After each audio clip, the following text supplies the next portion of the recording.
পরপর সামনে এলো তিনবার ২০২৬ বিশ্বকাপ ফাইনাল দেখা আর্জেন্টাইন বিশ্লেষকদের বিস্ফোরক ও অবাক করা তথ্য।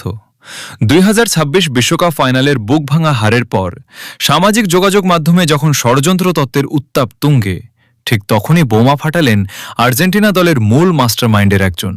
ভিডিও বিশ্লেষক মাটিয়াস মান্না ফাইনাল ম্যাচটি টানা তিনবার নিখুঁতভাবে বিশ্লেষণ করে অফিসিয়াল রিপোর্টে জমা দিয়েছেন তিনি। কিন্তু কি বেরিয়ে এলো তার এই ভিডিও অ্যানালিসিসে? কেন তিনি ম্যাচটির অতিরিক্ত সময় দেখতে অস্বীকার করলেন? আর ইন্টারনেট জুড়ে ঘুরে বেড়ানো ষড়যন্ত্রের খবরের ঠিক কি বিস্ফোরক সত্য প্রকাশ করলেন এই আর্জেন্টিনাইন বিশেষজ্ঞ? স্ক্যালোনি ও আয়লার পর মান্নার এই স্বীকারোক্তি কেন ফুটবল বিশ্বে সৃষ্টি করেছে এক তোলপাড়? সব রহস্যের জট খুলতে ভিডিওটি এখনই শেষ পর্যন্ত দেখুন।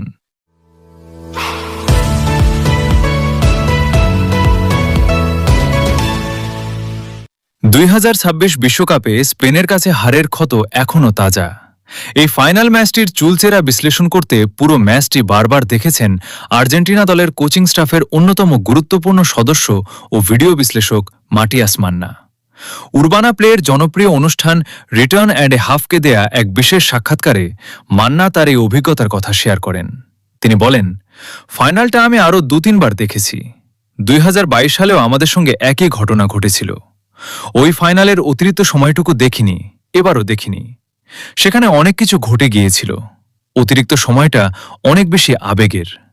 সেখানে খুব বেশি কৌশলগত বিষয় থাকে না। আমি মূলত কৌশলগত বিষয় নিয়েই কাজ করে থাকি। স্পেন অনেক বেশি ভালো ছিল।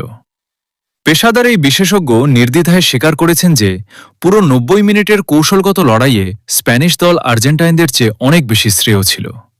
ফাইনালে হারলেও আর্জেন্টিনা ফুটবলের ডিএনএ বা নিজস্ব ধরনই এক মুহূর্তের জন্য গর্ববোধ করা থামায়নি মান্না।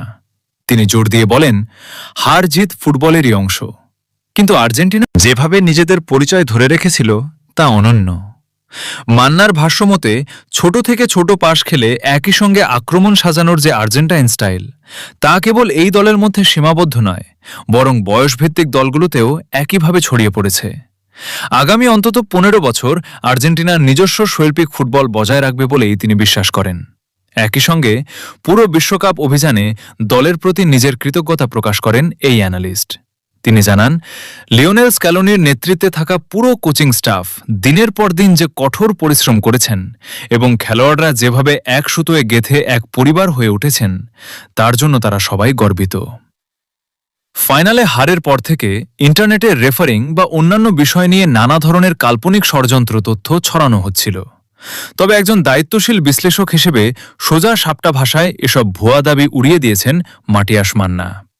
তিনি সাফ জানিয়ে দেন, সোশ্যাল মিডিয়ায় কোনো ঘটনা ঘটলেই মানুষ তার পেছনে ষড়যন্ত্রের গুলি খোঁজা শুরু করে, কিন্তু বাস্তব সত্য হল মাঠে যা ঘটেছে তা স্বচ্ছভাবেই ঘটেছে। যিনি ভালো খেলেছেন তাকে অভিনন্দন জানিয়ে সামনের দিকে এগিয়ে যাওয়াই আসল খেলোয়াড়ি মানসিকতা।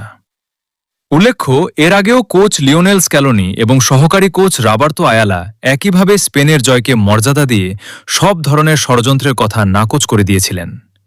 মান্নার এই মন্তব্য প্রমাণ করল আর্জেন্টিনা ক্যাম্প হারকে অজুহাত দিয়ে ঢাকতে চায় না, বরং বাস্তবতা মেনে নিয়ে ভবিষ্যতে আরও শক্তিশালী হয়ে ফেরার প্রস্তুতি নিচ্ছে।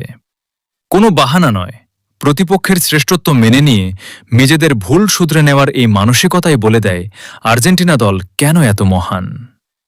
বন্ধুরা, ভিডিও বিশ্লেষক মাটিয়াস মান্নার এই নিরপেক্ষতামূলক বক্তব্য নিয়ে আপনার মতামত কি? আপনার কি মনে হয় স্পেনের বিপক্ষে ফাইনাল হারের পেছনে কোনো ভুল কৌশল ছিল, নাকি স্পেন সত্যিই সেদিন সেরা দল হিসেবে জিতেছে? কমেন্ট বক্সে জানান আপনার বিশ্লেষণ, আমাদের অবশ্যই। ভিডিওটি ভালো লাগলে লাইক ও শেয়ার করুন এবং আর্জেন্টিনার সব ফুটবল নিউজ ও ইনসাইট স্টোরি সবার আগে পেতে আমাদের পেজটি ফলো করে চ্যানেলটি সাবস্ক্রাইব করে সাথেই থাকুন। দেখা হচ্ছে পরের ভিডিওতে। ধন্যবাদ।